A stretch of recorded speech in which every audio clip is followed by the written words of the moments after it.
Bakit ako? Sobrang niyo naman po akong pinagkakatiwalaan. Ang gaan ng loob ko sa'yo para na kitang pamilya. Ganun din naman po yung turing ko sa inyo. Parte ka na ng pamilya ko, iho. Kahit mag-isa na ako sa buhay, karoon ako ng bagong pamilya mula nung nakilala kita.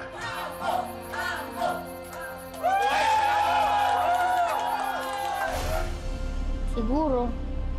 Kasi parang may tumutulak sa akin para lang makalapit sa kanya. Hindi ko alam kung bakit. Talaga? Papansin ko nga.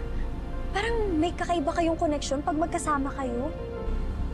Oh, yun na yun. Confirm. Oh, tumigil muna kayong dalawa dyan. Di tayo nakasisigurado dyan hanggat di natin nakakausap si Sir Eduardo. Malapit na po tayo, sir. Uy, malapit na daw. Go, go, go! O, saan na kayo? Sige, sige. Lalabas na ako.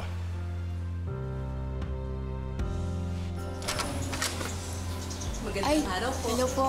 Tuloy po kayo. Magandang araw po. Magandang araw po. Ikaw mga anak, pasok. Sir Mayor. Magandang araw po, Sir Mayor. Magandang araw sa inyo. Tuloy, tuloy, tuloy. Magandang araw po, sir. Magandang araw. Huwag sanang mawala ang ganda ng puso sa